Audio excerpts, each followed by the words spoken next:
ہوگا۔ امیر اہل سنت بھی ہمارے درمیان اب تو آج ماشاءاللہ جلوہ فرما ہے۔ سیدی، اگر تلاوت قرآن ہی کے حوالے سے اگر کوئی آپ سے سوال یہ کرنا تھا کہ جب آپ تشریف لائے تو اس کے بعد تلاوت قرآن ہوئی اور ہم نے آپ کی کیفیت دیکھی، تو قرآن سنتے وقت کیا ہمارا انداز ہونا چاہیے، اور خاص طور پہ جو سورہ قارعہ کی تلاوت ہوئی اس کا کوئی پیغام اگر آپ دینا چاہیں ناظرین کو کہ اس میں کیا رب تعالیٰ نے قرآن میں فرمایا؟ اللہ اللہ، حدیث پاک میں کہ قرآن حزن یعنی غم کے ساتھ اترا ہے، اور اس کو غم کے ساتھ پڑھا جائے یا سنا جائے، اس طرح ایک حدیث پاک ہے۔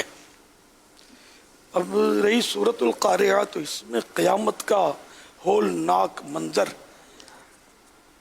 بیان کیا گیا ہے۔ اللہ اللہ اللہ، پہاڑ روئی کے گالے کی طرح اڑ جائیں گے اور زمین اپنے بوجھ ڈال دے گی، مطلب یعنی بہت ہی مطلب کہ خوفناک منظر کشی ہے۔ پھر اللہ کا کلام ہے تو اس میں ظاہر ہے کہ وہ کوئی کمزوری تو ہوتی نہیں ہے، الحمدللہ اللہ کا کلام ہر طرح سے کامل و اکمل ہے۔ پھر وہ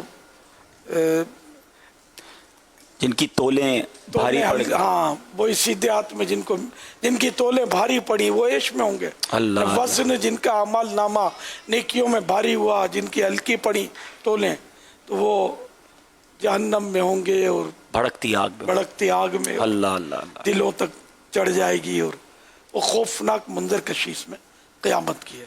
اللہ، سورۃ تکاثر میں بھی تب تمہیں مال کی زیادہ طلبی نے غافل رکھا، مال کرتے رہے یہاں تک کہ تم نے قبروں کا منہ دیکھا۔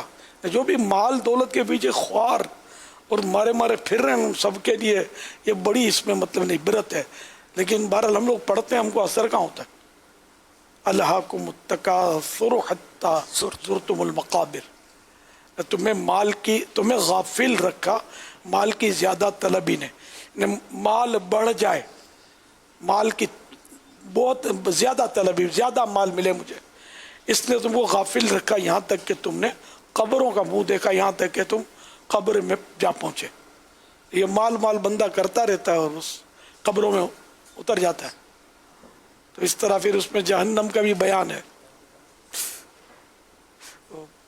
یہ آیت، یہ سورت مبارکہ بھی بہت یعنی کہ وہ ڈرانے والی ہے۔ پیارے آقا صلی اللہ تعالی علیہ وآلہ وسلم نے ایک بار فرمایا تھا کہ میں تمہیں سناتا ہوں، تم میں سے جس سے ہو سکے وہ روئے، جو روئے گا اس کے لیے جنت ہے۔ تو بعض روئے، سرکار نے جب سورۃ تکاثر پڑھی، بعض روئے اور بعض نہ روئے۔ تو مزید فرمایا پھر پڑھتا ہوں، رونے جیسا منہ بنا لے، رونے کی کوشش کرے، اس میں یہ ترغیب موجود ہے۔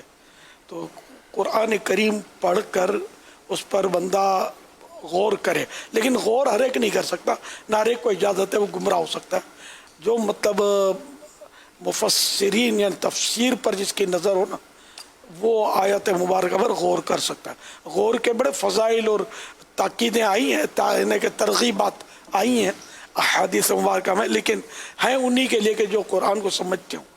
ہم لوگ تو سمجھتے ہی نہیں نا، عربی تو جانتے نہیں ہیں، عربی جاننا کافی نہیں ہے نا۔